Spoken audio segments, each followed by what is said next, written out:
என்ன அலத்தை இது? இது வந்து இது வல்லாரக்கீரை நெய். அப்போ அதை பறிச்சுட்டு வந்தேன். அதை வச்சு நம்ம மதியானத்துக்கு துவையல் அரைச்சிக்கணும். சரி வாங்க போ. இதுக்கு என்னென்ன சேர்த்து அரைக்கிறோன்னு அப்புறமா பார்ப்போம். இப்போ துவையல் அரைக்கிறதுக்கு இந்த பாருங்க இப்போ என்னென்ன எடுத்து வச்சுருக்காங்க.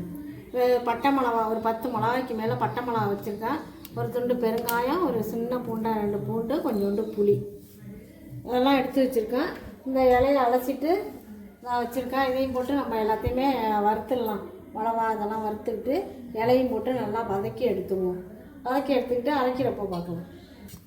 இப்போ பெருங்காயத்தை ஃபஸ்ட்டு பெருங்காயத்தை பொரித்து எடுத்துக்கலாம்.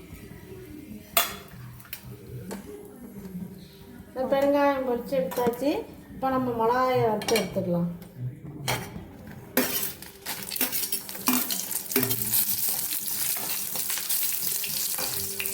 மிளகா வறுத்து எடுத்துட்டா இந்தமாரி பொன்னிறமாக வறுத்து எடுத்துக்குவோம்.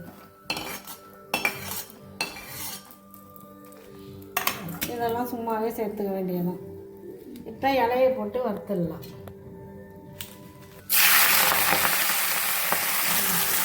நல்லா சுருளாக வறுத்து வதக்கி நல்லா சுருளாக வதக்கி எடுத்துக்கணும். இது வந்து உடம்புக்கு ரொம்ப நல்லது. பிள்ளைங்களுக்கெல்லாம் கொடுக்கலாம். பிள்ளைங்களுக்கெல்லாம் ஞாபக சக்தியெல்லாம் அதிகமாகும். இதை கொடுத்தோம்னா பிள்ளைங்களுக்கு ஞாபகம் மறந்து போயிடுறாங்கல்ல, அதுக்கெல்லாமே இது ரொம்ப நல்லது. ஞாபக சக்தி அதிகரிக்குன்னு சொல்லுவாங்க. இந்தமாரி நீங்களும் உங்களுக்கு கிடைக்குதுன்னா செஞ்சு பிள்ளைங்களுக்கு கொடுங்க. துவையல் அரைக்கலாம். இதை வந்து அப்படியே பைத்தம்பருப்பு போட்டு அப்படியே கூட்டு மாதிரி வச்சு பிள்ளைங்களுக்கு சாப்பாட்டை போட்டு கலந்து கொடுக்கலாம். சாம்பார் மாரி வைக்கலாம். கூட்டு வச்சு சாப்பிட்லாம். துவையல் அரைச்சி சாப்பிட்லாம். இது எல்லாமே ஒரு 2-3 வகையை செஞ்சு சாப்பிட்லாம். நான் செய்கிற போது ஒன்று ஒன்றா நான் செஞ்சு காமிக்கிறேன் உங்களுக்கு. பார்த்தீங்களா, இன்னும் நல்லா சுருளாக வதக்கணும். இந்த பாருங்கள் வதக்கி எடுத்துட்டேன் பாருங்க. எவ்வளோ இலை விற்கிறதுன்னு பார்த்தீங்களா, இந்தமாரி நல்லா சுருளாக வதக்கி எடுத்துக்கணும்.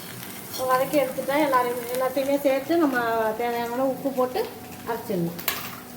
நான் துவையல் அரைச்சி எடுத்துகிட்டு வந்துட்டேன். இது மாதிரி நீங்களும் உங்களுக்கு இந்த இது கிடச்சிச்சின்னா எல்லாம் பறித்து வாங்கி சாப்பிடுங்க. கடையிலலாம் விற்கிறாங்க, மார்க்கெட்லாம் கிடைக்கிது. வாங்கி அது மாதிரி அரைச்சி பிள்ளைங்களுக்கு கொடுங்க. நீங்களும் சாப்பிடுங்க. நல்லெண்ணெய் இல்லைன்னா நெய் ஊற்றி சாதத்தை கூட போட்டு சாப்பிட்டோம்னா செம சூப்பராக இருக்கும். உடம்புக்கு ரொம்ப நல்லது. பிள்ளைங்களுக்கு கொடுத்தீங்கன்னா ரொம்ப நல்லது. அதுதான் அது மாதிரி கிடச்சா வாங்கி சாப்பிட்டு பார்த்துட்டு எப்படி இருந்ததுன்னு கமெண்ட்டில் சொல்லுங்கள். அடுத்த வீடியோவில் பார்ப்போம். பாய்.